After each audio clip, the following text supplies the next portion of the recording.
Hello, everyone. My name is Amy. Welcome to Tea Talk with Amy.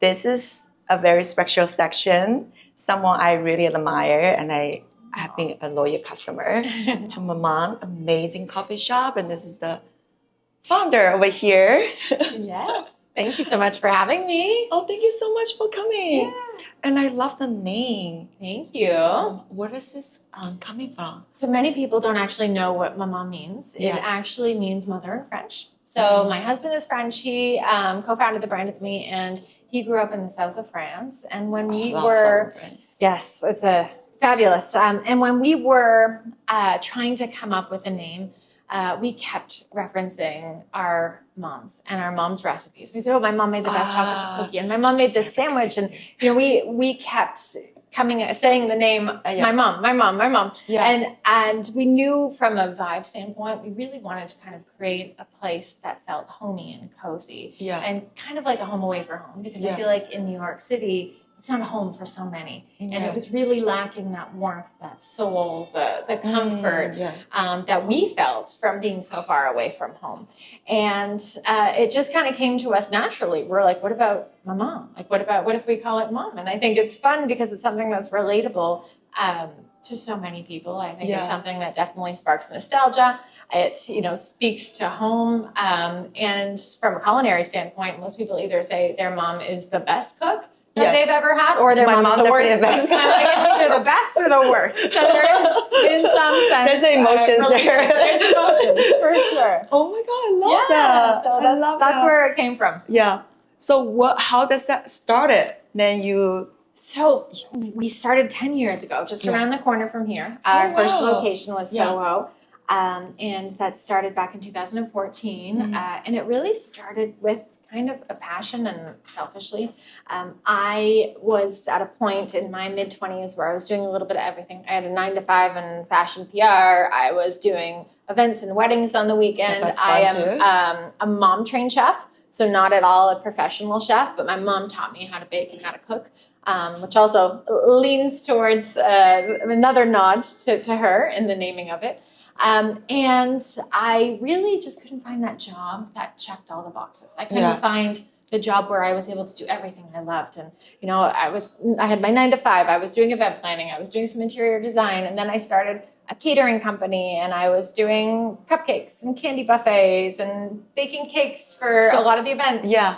And I just was like, I need to create that world for myself. I need to do something where I can do everything that I love. And so that's really how the concept was born, was just kind of an extension of my mind and my heart, to kind of create a space where I could do everything that I loved. Yeah. I love that. Because if we cannot find something we love, we create one. For sure. Then including everything. Exactly. You create a world for yourself. Yeah. And that's a lot of my advice to young new entrepreneurs as well. Yeah. Mm-hmm. And then when they started assuming it's not easy. It's not easy. It's not easy. It's not easy. No. How was the journey? Like, when was the moment you just like, okay, I have to keep going? And this is every day. No matter what. Every day. No. There were obviously, very many and a few moments where that kind of came up. I think, I'm very fortunate that my husband is my co-founder with me. That's amazing. And I think that, I admire women like you who do it solo and independently, because, we're not good at everything. And I think that, I love you saying that. I also, I'm not good at everything, and I know what I'm not good at. Yeah. I'm very fortunate, whether it be, a business partner, in my case, thank God, my husband as well. All of my weaknesses are really his strengths. So I feel like he's kind of my yin to the yang, and we complement each other so well, in the sense that even naturally within the business, even in the kitchen, I do the baking, he does the cooking. I, will do the marketing, the branding, and the sales, and he does the business and the finance and the accounting and the legal. And I feel like we really balance each other out in that standpoint. And in terms of, the moments of perseverance and wanting to get through it, and realizing how hard it is, I think that even came the first week was kind of our, like I feel like all the time there are those moments that kind of, hit us. And definitely over time, it gets easier. You grow your team, you find shortcuts. You're able to do things better. You're able to do things more efficiently, and you're able to hire, amazing people who in many cases are more talented than you. But my biggest kind of, breakdown I remember was in 2017, and it was, we were at a point where we had, I guess at that time we had about 6 locations here in the city. I was running the events. I was doing the marketing. I was working behind the counter. Events, I was filling in for the baristas when they called off sick. And as you know, it's like you really do a little bit of everything. Yeah. And it was close to burnout, and it was really hard. And I'm very fortunate I have him to help.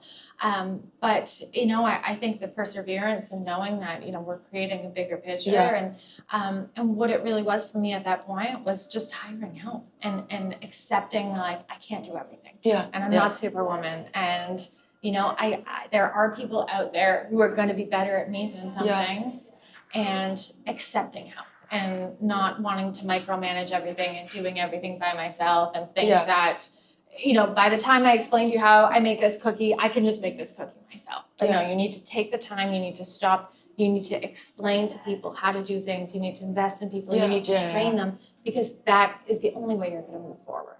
And I think that, kind of waving the flag and saying, I need help. That was my big moment. And then at that point, we really started to kind of grow a team around both of us to really alleviate, a lot of the work. But it was really more of like an inner acceptance that, I can't do it all. Yeah. I love the talk. I love this because I feel like there's something, maybe it's meant to be, or I needed to hear that because as solo founder, I feel like. Yes. Oh, I grew up, I guess I forgot to ask you that first question. Is like, when I grew up, I want to be a superwoman. Yes. I know. I want to be a close. And I was just like, I just wish I have all these superpowers to help my mom, to help most likely helping my parents. Your family, to helping my parents. And then now it's just like when I hear that, when you say I need help, I feel like that's a lot of strengths. There's even more strengths maybe to ask for help. Absolutely. Because I can keep everything. The hardest everything. thing is asking for help. The hardest. Yeah, it is. It really is. Because it's your baby. It's it's your everything. Yeah. And I feel like you put everything into it. And so kind of like, admitting to yourself, I cannot do everything. I can't do it. You know? And then there was a whole other, that's a whole other podcast. It's like once you go into motherhood and then you throw children into the mix, and that's like, okay, I really need help. That's a whole different conversation. That'll be episode 2.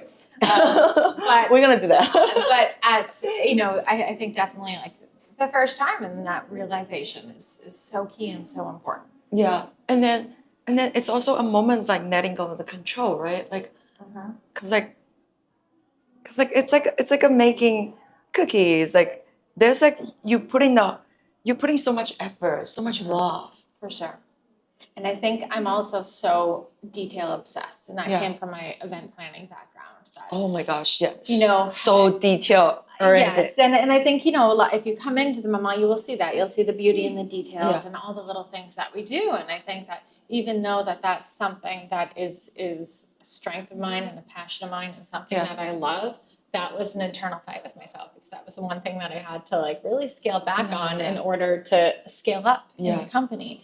And I remember with my husband Ben having a conversation one day after I was like in tears and I broke down, and he's like, we need to decide where to focus. And he said, no one's going to care, if the 2 cookies come out on the same blue and white plate instead of the mismatched ones that, or like I was just so neurotic to every single little detail. I understand. And he's like, no one's going to notice that. He's like, you're the only person who's going to notice that. He's like, but they're going to notice if the cookie is burnt. They're going to notice if the customer, the girl at the cash does not know the ingredients to, to today's quiche. So we need to figure out on where we need to focus our efforts. Yeah. And it was true. And that was a good, I had my mind so much on all the little things that I think, although are very important and although they're very special, didn't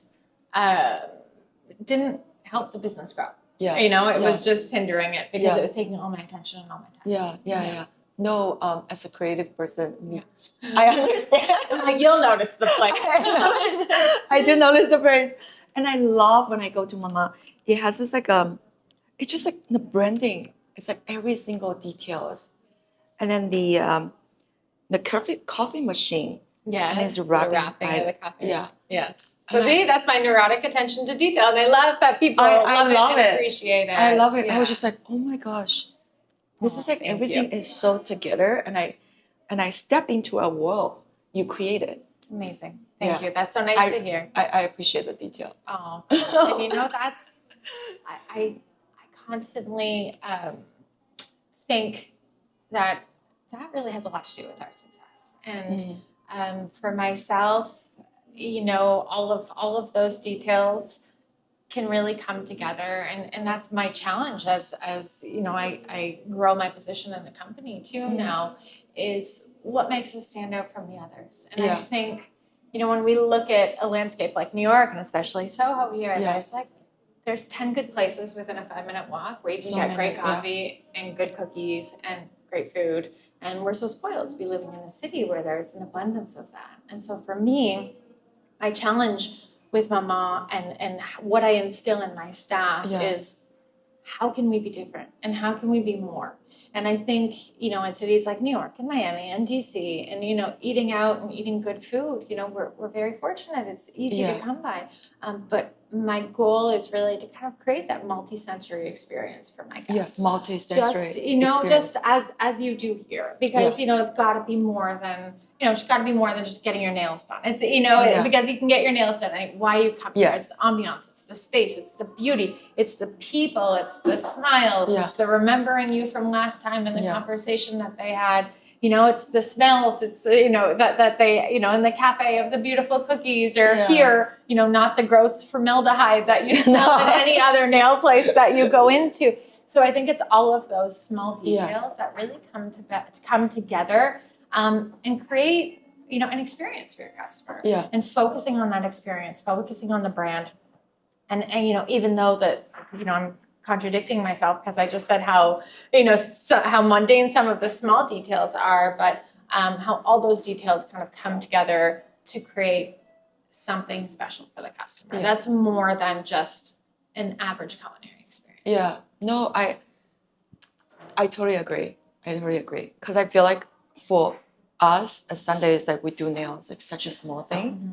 And I always feel like small details matter. For sure. Like I always pay attention to little things. Yeah. Like so little, I feel like nobody would understand. Beautiful flowers on the table. Yeah. You see it though. You see it. And then I think I realized that one day I was just like, oh, I like the crunchy sound when you step on the snow. Yeah. And I was like, I can hear that. And people was like, why you even pay attention to that? But we're coming from the same cloth. We're coming from the same. Yeah. And I was like, but I'm very grateful I have that. I feel more. And I do want to create, like as you described, like the same five sensory experiences. For sure. Yeah. So as the company grow, like you guys have like over 40 locations right now. And does any of these philosophies change? Like, do you have like, do you bring in new learnings? Because like, do you feel like the brand is also a reflection of what's inside of you? Like, absolutely. It's like if you were to open up my mind. It's because even people come into my house and they're like, wow, this is like the same. Like, yeah. I'm like, it's pretty much our design, our philosophy, our ego, like everything, Ben and myself. And so going back to your first question in terms of like design and elements and how we've changed and growing, I think the biggest thing in terms of scaling for us that was really important was, as we went from one where, every little detail was accounted for up to 40, there were, I think a lot of design edits we had to make. For example, going from all vintage mismatched chairs to, a standardized SKU. our tables, became a little bit more standardized. We still always will incorporate vintage pieces because that's so much part of our brand and our ethos, and helps to kind of create that warmth and vibe and uniqueness among each location. So I think it's become a nice balance between the two. Yeah. And scaling up. That was one of the biggest challenges was letting go of those. And now it's like, okay, I can't cookie cutter number one because that took me, all my life to create and put together. So it was kind of finding those details and threads that we could keep consistent to still have that warmth and vibe, but then also keeping it scalable. Mm-hmm. And then why scale is important for you? Do you want this Mama to be accessible to more people, to share your visions with more people? Yeah, that's a good question. I think honestly, from a business standpoint, I want to see it grow. I want to see it in every city across the U.S. And it's funny because if you were to ask me this before, I would just be like, I just want one little tiny cute shop where I can control everything and I can make coffee every morning and I can bake cookies. But now, we never envisioned it being this big. It was actually just supposed to be one and then snowballed into two and kept going from there. But really I would love to see it grow from a business standpoint, of course. And I feel like you look at, the coffee shop, cafe, big chains that are out there, like a Starbucks, and they just lack soul and they lack warmth and they've just turned into machines. So I think the biggest challenge for me, as mentioned, is keeping the warmth and the integrity of the brand and the charm that Mama offers while scaling. So doing those two hand in hand is definitely difficult, but we're expanding into multiple cities across the U.S. We're going to Dallas shortly. We're going to be going to Charlotte shortly, and looking at a few others. And I think that as you mentioned, I want to share it with more people. I think it's there's your lifestyle. So there's so much beauty and so much charm to it, and it's. I think it's just a wonderful place and a fantastic concept, and bringing people together around the table with good food and and beauty is something that everyone should be able to experience. And I feel like the larger chain cafe concepts just lack that soul and warmth. So I really want to keep that. Yeah, for sure.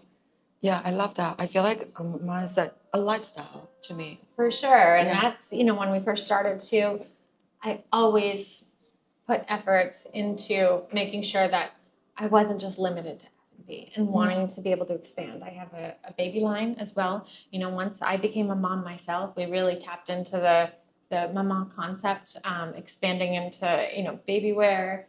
Oh my gosh. I have a Mon Petit Chou is the name of my baby wear collection, so following the same realm.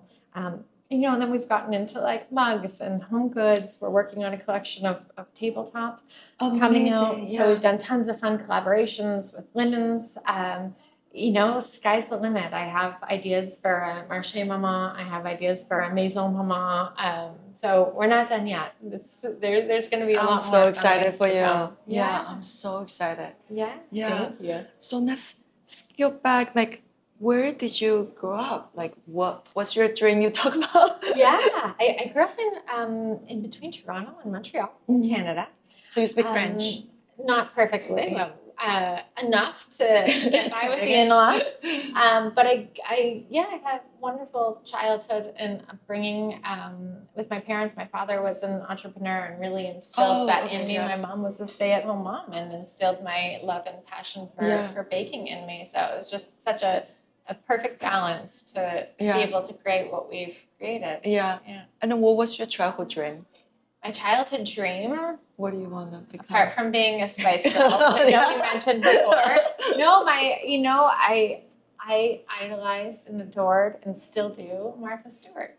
And I loved everything she did, from gardening to crafts to cooking to entertaining. And I just have such fond memories of firstly like collecting all of her magazines to, you know, sitting at home with my mom and lying in her bed and watching her show and faking sick from school. So I could stay at home with my mom and fake and watch her.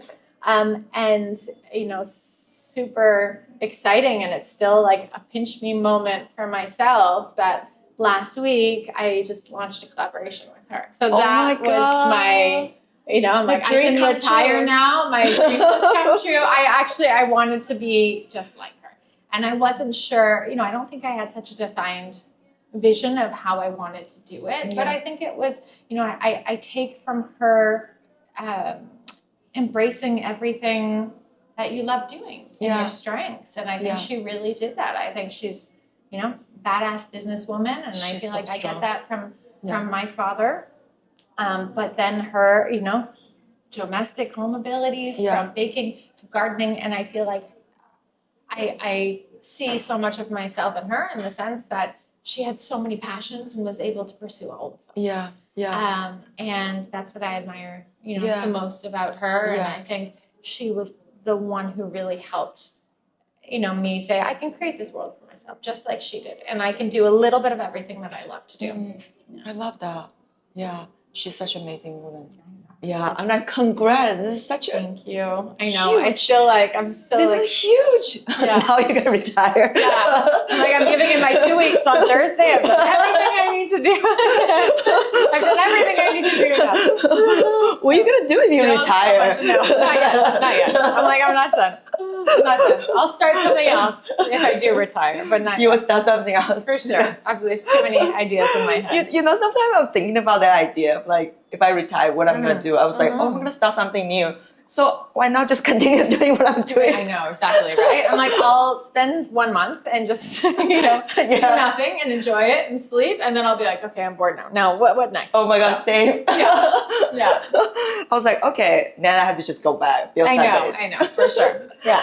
And then when you talk about this, I feel like I look up to Oprah. Oh, yes. Like, I want to be like her. I feel like she always sees something in people, and I love people. And then she's like so empathetic, like so compassionate.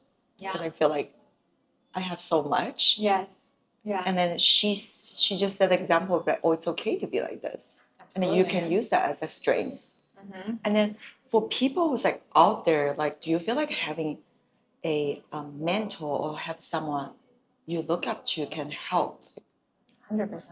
Yeah, I think, you know, definitely having someone to advise you and to help you and to you know, from business, general business standpoint to like life coaching. And, you know, for me, as you mentioned, like empathy and positivity, and that's something that has been such a driver of like moving forward for me in positivity. And, you know, oftentimes I get asked for the best, you know, like best piece of advice for an entrepreneur or someone starting. And for me, it's just positivity. It's seeing glass half full.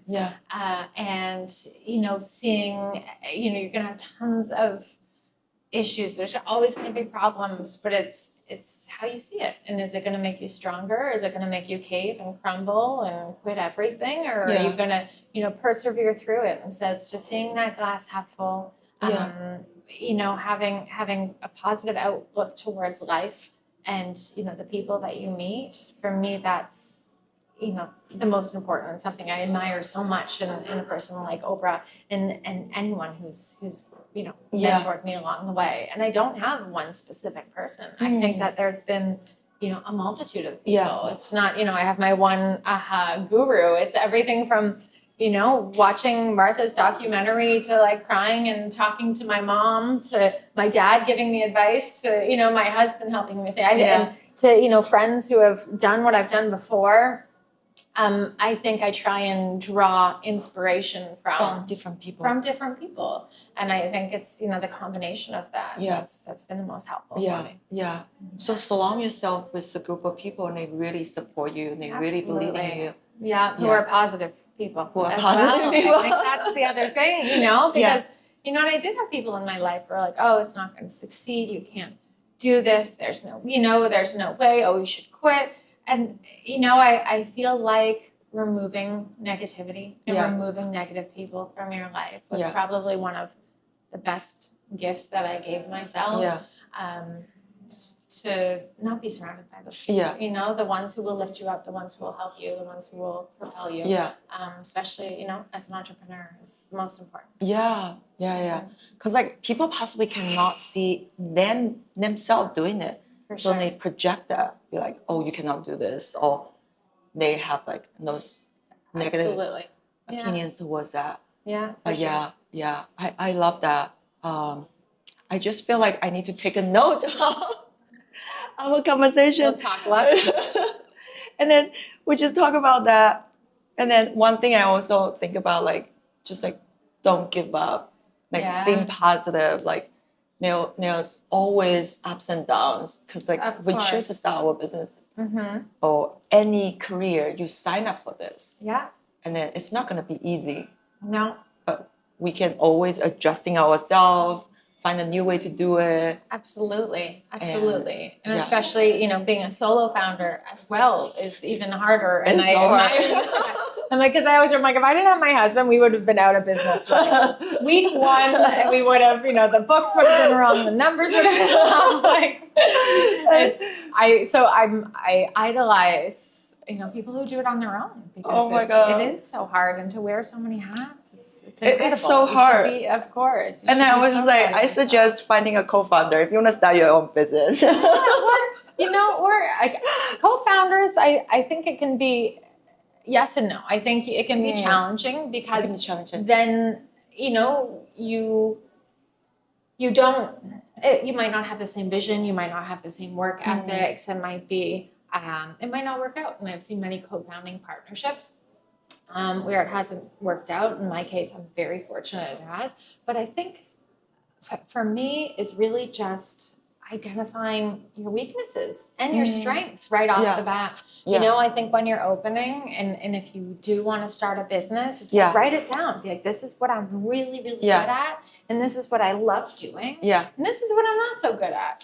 And you're going to be able to then, at that point, you know, maybe it's not a co-founder, but maybe it's your first hire. You know, if you're not good, you know, at math like me, hire someone who can do the books, or hire an accountant right off the bat, hire someone who's really good at the operations and at the financial. Or, you know, if social media is not your thing, find someone who can help you with that. And I think it's just, you know, finding those people that will complement you. Whether it be a co-founder or whether it just be someone who can hire a team member. I love that. I think also reminds me like how strong you are and how self-reflective you are.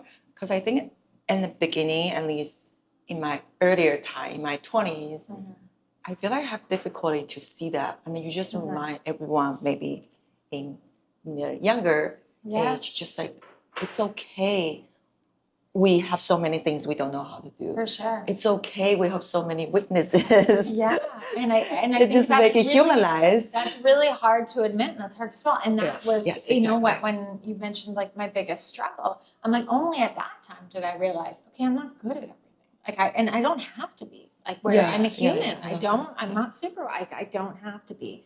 And, you know, there's other people who are going to be way better at me than this. And I've just built an incredible, talented team of so many people and such a, you know, all in diverse departments where it's, you know, all come together like a puzzle and we all build something amazing.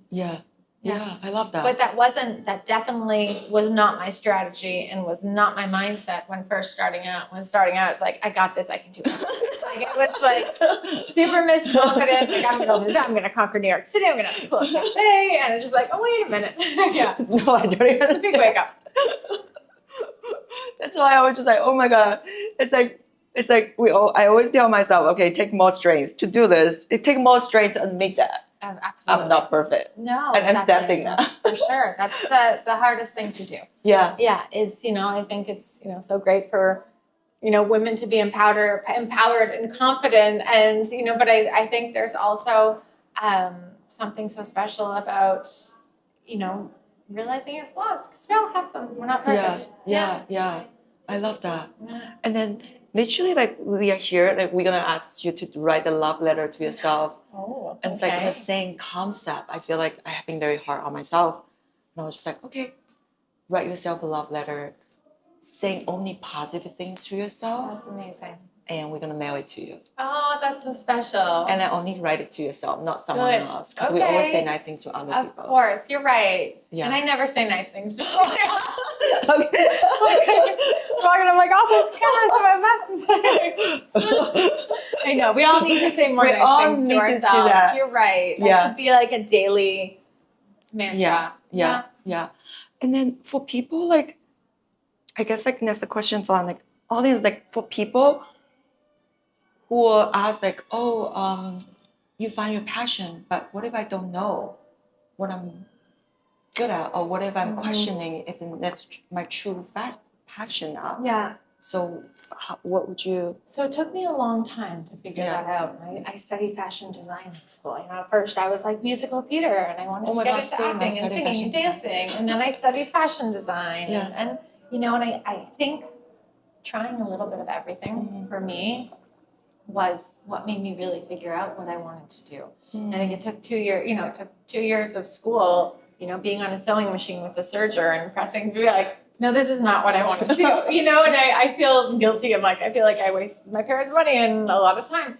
Of course, you know, I still took so much of that education with me in doing everything that I do today. But I think interning is so important, working multiple jobs. And it's like, if you think, I don't want to knock education in school, but I think real life experience is so invaluable. And I was, you know, in my 20s, I had my 9-to-5 paying the bill, as mentioned. I was interning with an event planner because I knew I loved events and wanted to figure that out. And then I started interning with an interior designer and playing with that and doing online courses in interior design and trying to figure that out on my own. And, you know, working at a bakery and wanting to learn that. And I think just being hungry and trying everything, because sometimes you'll go into something, you know, even my husband, he had a, you know, crazy long law degree that he worked on for 8 years. And now, you know, he's running a restaurant. And so until you're actually in it and experiencing it, you know, it can oftentimes be such a different picture. So interning for me was the best. And, you know, being super hungry while interning and, you know, anything that I was interested in, I would get my hands dirty in. And oftentimes it'd be like, nope, not working, or yes, somehow something in this is working for me.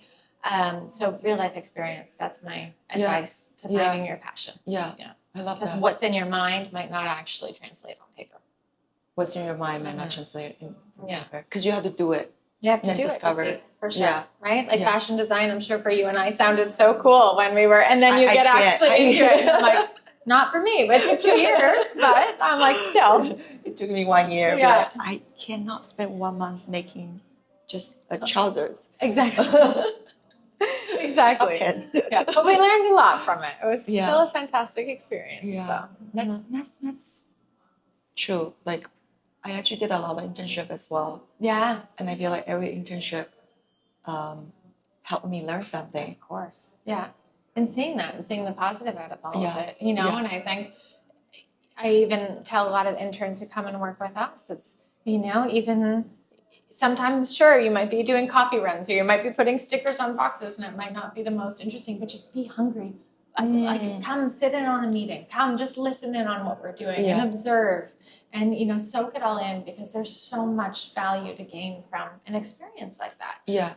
To really figure out what you want to do in the future, and especially in smaller businesses and startups like both of ours, you know, you are fortunate that you get to get your hands dirty in so many different departments. And I encourage, you know, interns to come in and say, okay, you're going to do 1 week in this department, 1 week here, 1 week with events, 1 week in the bakery, and try a little bit and see what you like. Be like, you want to open up a bakery or you want to do something cool? Like, this is, you know, here's the full landscape, and make sure you enjoy it. You know, and then you're going to go do dishwashing, because you're going to be doing that for a long time. If you do ever own a restaurant or a cafe, so make sure you enjoy that too. But it's so important.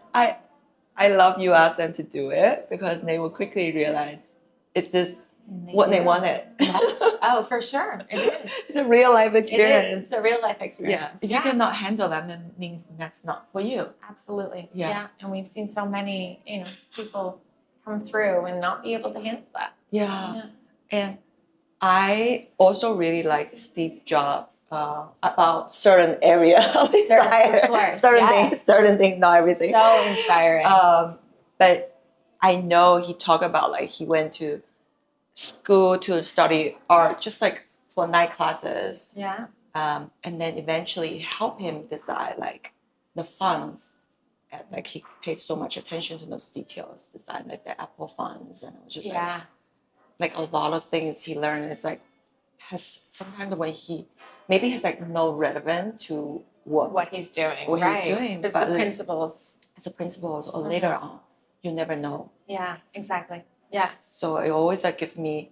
Sometimes it was like, is this relevant? But I was just like, you never know. For sure. And I think in saying you never know, being kind to people along the way and keeping connections with everyone along the way, because that's something that's, I find so valuable. I can call up like my first boss that I ever had and not burning bridges with anyone and keeping those relationships because, especially in an industry, it's a small world and industries cross over often.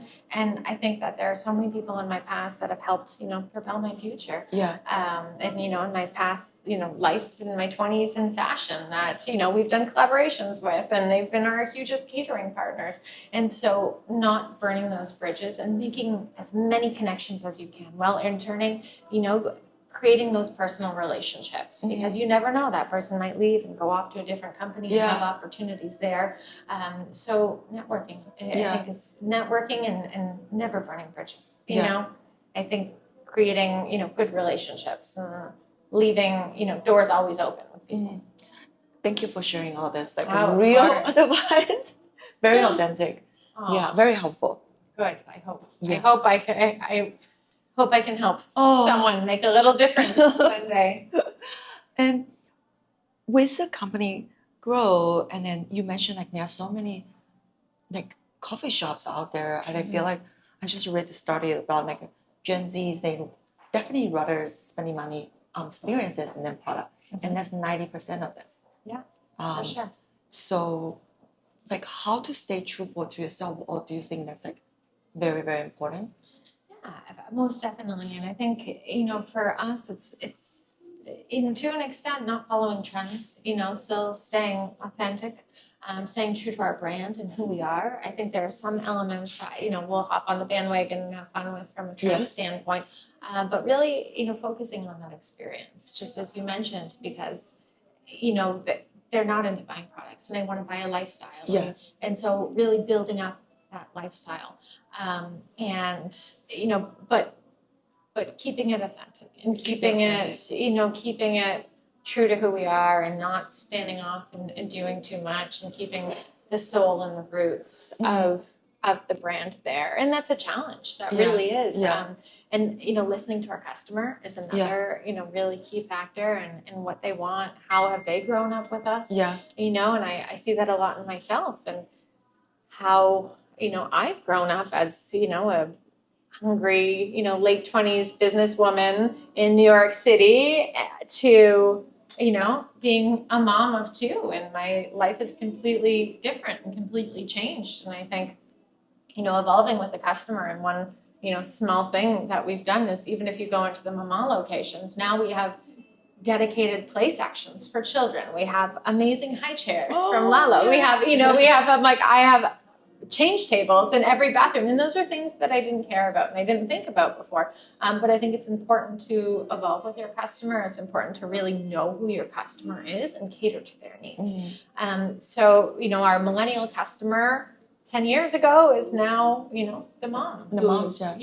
Who's in a different stage in her life, but still, needing her morning coffee and cookie fix. But how can we better accommodate to her life? That's definitely lifestyle. That's definitely lifestyle and community. For sure. Community, you hear them. It's like not just one way, but two ways. Like it's both sides. Absolutely. That's amazing. And then when we talk about love letter, if you write your younger self a love letter, how would you start it? I love that question. How would I start it? I would remind myself not to be, I think not to be so hard on myself. I would tell myself that I'm amazing and I'm stronger than I think I am, and not to sweat the small stuff. Like, you're not as fat as you think you are. And you're not Superwoman like you also think you are.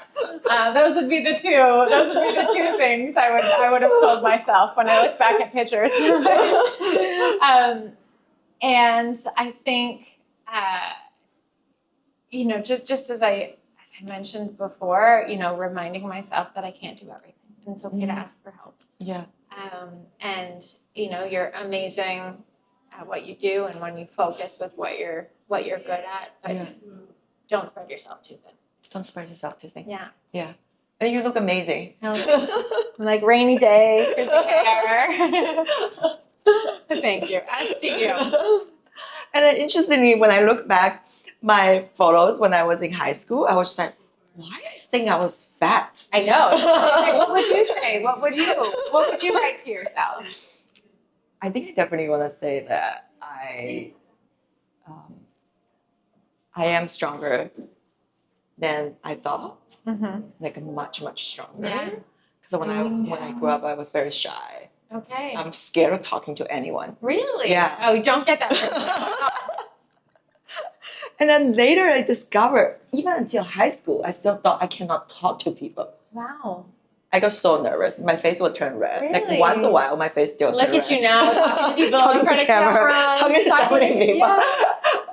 And then it's just like, and later I was just like, oh my God, that's not me. I should not be defined by that. Or in my head, I thought I cannot talk to people. Yeah. So I was just like, okay, so if that's true, is maybe I would tell my younger self, just like keep exploring. Like, I don't know what other things I would discover about myself. Yeah. I don't know.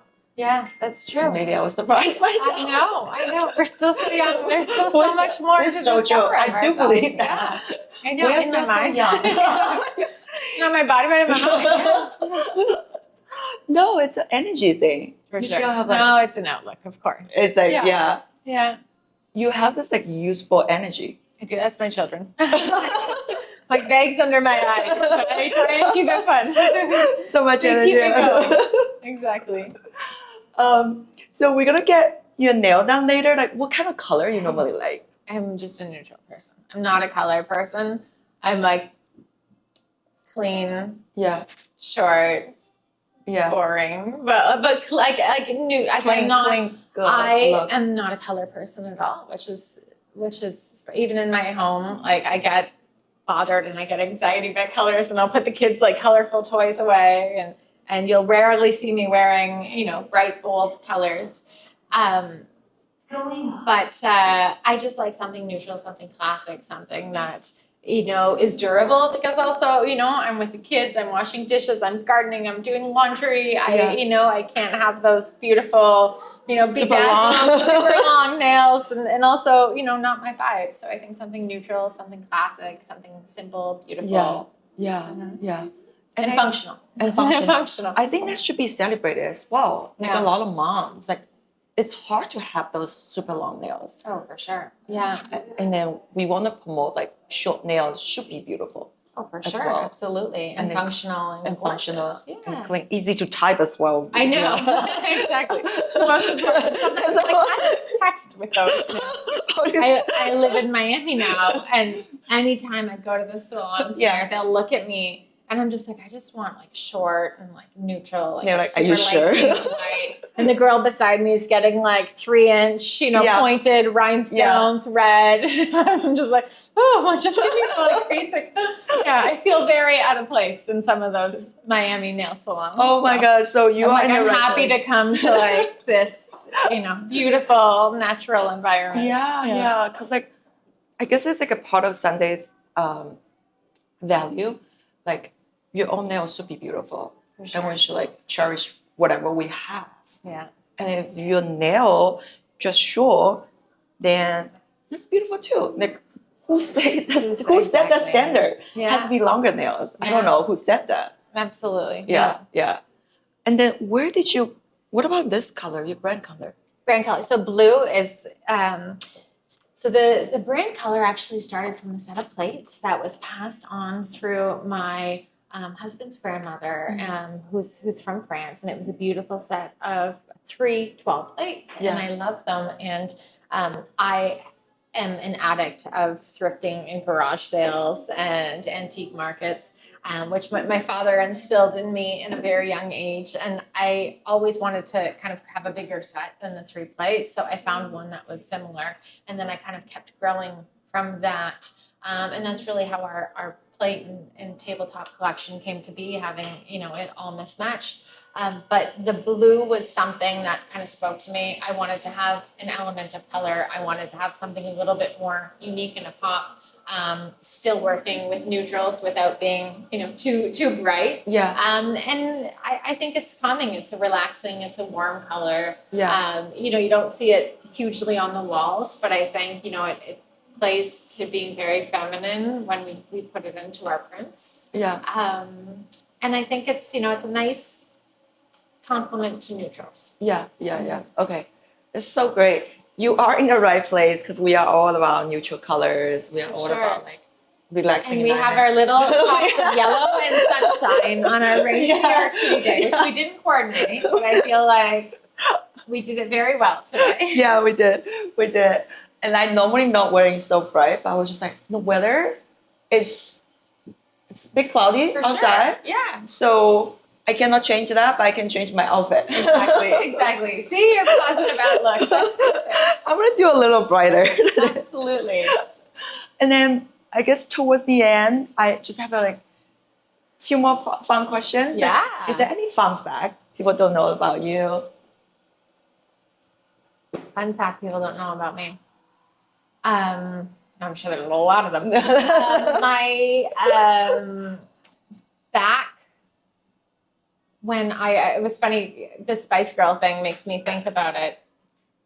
When I was 12 years old, I had a crazy successful eBay business. Oh, wow. That was, instilled through my father.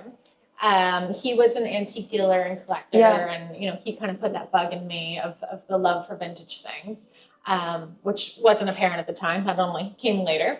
But I was always dragged to these shows and vintage markets with him. And eBay first came out, I guess, back, in the late 90s, early 2000s. And in Canada, it started when I started collecting Spice Girl memorabilia. We had Spice Girl dolls, Spice Girl rings, everything. I was, the typical 13-year-old girl obsessed with the posters on the walls and collecting everything. And then I got duplicates of a gift, and my dad was selling stuff on eBay, so I sold it on eBay. And I think it started with one of the dolls. And I put the doll on eBay. Maybe it was, a $20 doll at the time, and it went for $300. And I'm like, wait a minute. I'm like, this is wrong. And it was such a weird thing until we did some research and realized that Canada was a test market for a lot of this merch. Yeah. Having that they came from the UK, Canada was a test market, and it wasn't available in the States. So everyone from the US was wanting to get, all of this merch. Oh, wow.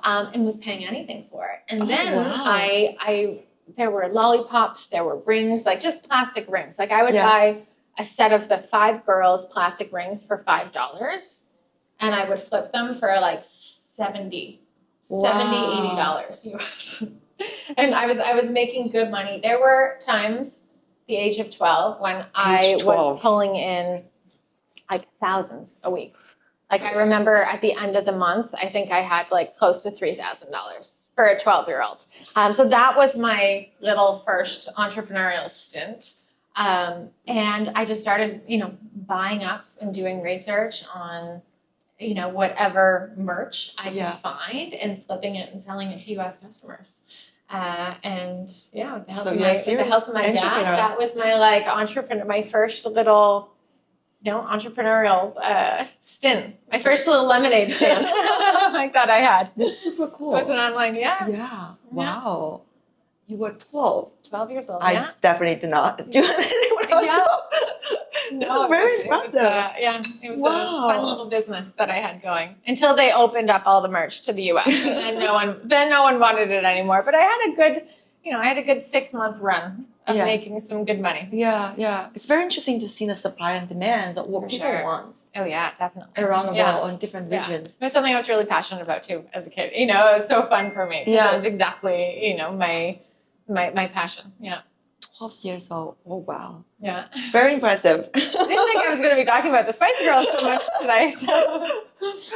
And then the last thing is just like any suggestions, advice, or tips you would like to give it to the audience. I think we have a lot of female audience. For sure. I think the positivity. I think going back to that and that to me and staying open-minded and staying positive and staying hungry for me would be the biggest piece of advice, and especially for any, we were talking about interns and like mentoring, and one of my biggest pet peeves with the new generation or any younger girls who come in and want to work is the lack of eagerness and willingness to do this. And so I feel like it really stands out to me when someone will start to, someone takes initiative to do something without having to ask.